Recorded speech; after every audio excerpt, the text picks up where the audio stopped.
महेंद्र सिंह टूटेजा बने ठगी के शिकार, मीडिया के माध्यम से लगाई मुख्यमंत्री योगी आदित्यनाथ से न्याय की गुहार। महेंद्र सिंह टूटेजा पुत्र अजीत सिंह निवासी 169 सेक्टर आई आशियाना लखनऊ ने प्रेस वार्ता कर बताया कि ये फ्रॉड क्या है, दोस्ती के नाम पे इसने जो हमारे साथ फ्रॉड किया है, ये इसका नाम है विजय वर्मा और राजू। ये रहने वाला है बलरामपुर का, मगर इधर कुछ सालों से यहाँ लखनऊ में है और इसका काम ही यही है 420 करना है। 2 बार 3 बार जेल भी जा चुका है। अभी बीच में इसके खिलाफ जो है आपका गैंगस्टर भी लगा था, तो फरारी काट रहा था। बाद में पता चला कि शायद स्टे करवा लिया किसी तरह से घूम फिर के। अब इसने क्या किया, हमको बताया कि 1 साल लगभग हुआ हमारे, इससे कोई जान पहचान तो थी नहीं पहले से। तो ये आया घर पे, बोला कि जो बैंक में खिंची गाड़ियां होती हैं, जो कारें, तो उसका हमारा रहता हिसाब किताब लेना देना। तो वो बैंक से सेटिंग है तो अच्छा पैसा मिल जाता है, मगर कुछ पैसा जैसे कम पड़ जाता है तो आप थोड़ा मदद कर दीजिए मेरी। हमने कहा यार हम लोग ये काम तो करते नहीं सब। बोले नहीं, आपसे हेल्प चाहिए 10-20 हज़ार 5 हज़ार जो कम पड़े कभी दे दीजिएगा। हमने कहा चलो कोई बात नहीं, इतना पैसा है तो दे देंगे, तुम्हारी मदद अगर हो जाए तो कर लो तुम। तो इसने क्या किया, करते करते देता पेता रहा पैसा। बीच में पैसा जब ये बढ़ गया तो बोला कि ऑडी आ गई है, एक हाथ में फलाना आ गया, बड़ी कारें आ गई, 3 कारें एक साथ आ गई। तो पैसा हमने इसको दे दिया करीबन 5,57,380 के आसपास। तो इसने हमको किस्तों में, ऐसा नहीं है ऑनलाइन, इसने 271 का पैसा वापस भी किया किस्तों पे पार्ट टाइम। मगर जो पैसा बाकी था इधर 3-4 महीने ये हमको बराबर टालता रहा। तो एक दिन हमने पूछा यार पैसा दोगे कब? तो बोला सरदार जी मेरा जो है, पापा जी हमको बोलता था, और मतलब कई इसके हमारे पास है लिखे हुए मैसेज। पापा जी पैर वैर छूता था। बोला हमको एक हमारे जो गांव की जमीन है उसका हमको मुआवजा मिला है 62 लाख। बस वो मुश्किल 24 घंटे 48 घंटे लगेंगे, वो जैसे ही पास हो जाएगा हम आपका पैसा पूरा क्लियर कर देंगे। हमने कहा ठीक है। हमने कहा जो चेकें तुमने पहले बाउंस कराई हैं उसका क्या करोगे? तो बोले मैं उसका भी आपको जो खर्चा लगा है चेक बाउंसिंग का वो भी दूंगा आपको। तो हमने कहा चलिए ठीक है। और हमारी देखिए ओपनिंग है 7 तारीख को, और हमको पैसा उसके पहले पहले चाहिए। तो इसने क्या किया, 6 तारीख को आके हमको एक चेक पकड़ाई 70,000 की। वो किसी और के नाम से थी, ओम प्रकाश के नाम से। तो हमने कहा ये किसकी चेक हमको दे रहे हो? तो बोले ये लेन देन का काम करते हैं, मैंने उनसे ब्याज पे पैसा उठाया है और ये चेक आपका बाउंस नहीं होगी, ये मेरी चेक नहीं है, आप परेशान ना होइए, इसको लगा दीजिए। तो हमने कहा यार कब लगाएंगे, कब पैसा मिलेगा? कल तो ओपनिंग है मेरी। अरे बोला चला लीजिए किसी तरह से काम, और 1-2 दिन की बात है, आप कल परसों में लगा दीजिएगा। तो हमने कहा यार तुम अच्छा हमको फंसा दिए हो। बोला संडे है कल, मंडे को आप लगा दीजिएगा। हमने कहा ठीक है। तो हमने ट्यूसडे को लगाई है तो चेक वो भी बाउंस हो गई। तो हमने कहा यार ये चेक तुम्हारी फिर बाउंस हो गई। बोले नहीं ऐसा कैसे? हम कहा ऐसा कैसे, क्या लो तुम देखो तुमको भेज रहे हैं। उसके बाद हमने कहा तुमने एक गेम मेरे साथ और खेला है, जो 140 का चेक दिया था वो भी वापस आ गई। तुमने उसमें 14 क्यों लिख दिया, 40 की जगह दूसरा चेक दो। कह रहा अब क्या करेंगे, 62 लाख मेरा आ रहा है, ये देखिए मैं आपको रसीद भेज रहा हूँ 62 लाख की।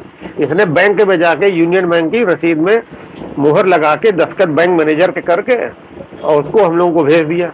जो आपने उसको पैसा दिया था वो ऑनलाइन दिया था कि नहीं, ऑनलाइन कुछ ऐसा होता है कि जैसे कुछ ऑनलाइन दिया, अब पूरा पैसा मान ली कभी नहीं है तो कुछ कैश भी दिया। तो हमने कहा हमको इसकी जगह पे हमको कुछ न दो, चेक तो दे दो।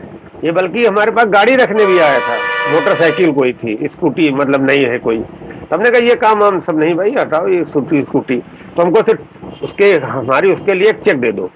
तो ये हमको चेक अपना दे देता था, मगर बस वही हुआ कि तो चेक के बाद आपको जब ठगी अपनी, जैसे आपको ठग लिया उसके बाद आपने कोई कानून के दरवाजा खोला है? हाँ बिल्कुल। हम वहाँ से क्या मिला आपको आश्वासन? कोई आश्वासन नहीं। आश्वासन क्या, पहले तो यही बोला गया हमको, एसीपी जो ये अपना कैंट है, इन्होंने कहा कि 1 हफ्ते का समय दीजिए, पैसा आपको हर हाल में वापस मिलेगा। ये तो फ्रॉड का ही है, पूरा काम ही उसको पकड़ते हैं हम लोग। 10 दिन के बाद हमको बुलाया गया और बोला गया कि नहीं सर जी ऐसा है कि इसको चेक बाउंसिंग का मुकदमा है, आप कोर्ट चले जाइए। तो हमने कहा सर पहले आप बता देते तो हम पहले चले जाते। और ये जो फर्जी चेकें दिए हैं और ये जो रसीद दी है इसका क्या करेंगे आप? कह रहे इसका हमारे यहाँ कुछ नहीं होगा। हमने कहा कोई बात नहीं होगा। तो हम वापस आ गए। हम फिर गए डीसीपी के यहाँ, पंकज सर के पास। उन्होंने कहा ठीक है आप वहाँ न जाइए। उन्होंने हमको भेज दिया गाजीपुर थाना, और इस्माइलगंज चौकी है, वहाँ पर भी यही रोना बाकी आप यहाँ कुछ नहीं हो पाएगा। अगर आपको मुकदमा करना है तो साहब से आदेश लीजिए, मुकदमा हो जाएगा इसके ऊपर, और नहीं तो फिर आप वहाँ कोर्ट चले जाइए एंड उसमें करिए आप आईनेक्ट, क्या मतलब चेक बाउंसिंग वाला। तो उसमें तो पीरियड निकल गया इन लोगों के चक्कर में। एक टाइम बाउंडिंग होती है कि चेक बाउंसिंग के बाद 1 महीने का समय मिलता है कि अगर आप उसके अंदर नहीं करेंगे अमान्य है फिर। तो हम तो ना इधर के रहे ना उधर के रहे इन लोगों के चक्कर में। सरकार से क्या मदद चाहते हैं आप? अब सरकार से क्या मदद, यही इसीलिए एक बैठाई गई मीटिंग भाई आप लोगों का सहयोग के लिए कि ऐसे जो है धोखेबाज दगाबाज एक हम ही थोड़े फंसे हैं, मगर हर आदमी जान ही रहे कि कोर्ट का नहीं जाना चाहता, क्योंकि सबको तो लालच यही दे रहा है। योगी जी ने एक आदेश दिया जब कहीं सुनवाई ना हो तो आप हमारे यहाँ आए, तो क्या पोर्टल पे डाला है? नहीं, हाँ पोर्टल पे हमने कल टाइप करवाया है, कल प्रेस कॉन्फ्रेंस थी मेरी, उसके बाद मैंने पोर्टल के लिए अपना बना रखा है उनका, मुख्यमंत्री जी का। अब गए भी थे हम लोग, पता चला कि वो वहाँ पे है, गोरखपुर में है। तो हमने कहा कोई बात नहीं, वो तो बाद में उनको हैंड पकड़ा देंगे, बाकी फिलहाल तो मैंने आज ऑनलाइन उनको कर ही देना। तो जिस तरह से आपको इंसाफ नहीं मिला, थाने और एसपी का चक्कर लगाते रहे आप, हाँ। क्या उनके खिलाफ भी जाएंगे जो लिफ्ट नहीं, लिफ्ट क्या है, तो साफ साफ पूरा क्लियर ही है उसमें, लिफ्ट क्या बता दे भाई, पुलिस का आज का थोड़े काम है भाई, इनको तो पहले ही बता देना चाहिए हमको। जब अगर मान लीजिए चेक बाउंसिंग का है तो इतना तो हम लोग के बिजनेसमैन है, ऐसा नहीं 18 साल की उम्र से मैं बिजनेस कर रहा हूँ, तो इतना तो मुझे ही मालूम है चेक बाउंसिंग का मुकदमा यहाँ नहीं लिखा जाएगा, कोर्ट में जाना पड़ेगा।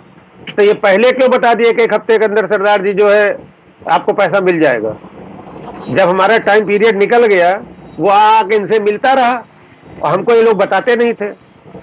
हमको तो तब बुलाया जाता था जब वो आके चला जाए। वही इस्माइलगंज में हुआ भाई, वो एक या तो मेरे सामने उसको बुलाते तो मैं उससे क्वेश्चन करता, क्यों भाई सामने बताओ क्या बात है। कुल मिला के आपको गुमराह किया गया। हाँ बिल्कुल एकदम गुमराह किया गया उसको, हमको साफ साफ है कि उसका जो है सहयोग किया जा रहा है। ठीक, इसमें आपका 257 380 के आसपास। अरे मेरे पास प्रूफ है सब। एक बार वो निकालिए। जी हाँ जी, महेंद्र सिंह टुटेजा नाम है मेरा, सेक्टर आई आसियाना का रहने वाला हूँ और बिजनेसमैन हूँ। मेरा अपना टूर एंड ट्रेवल का काम है, बसों का।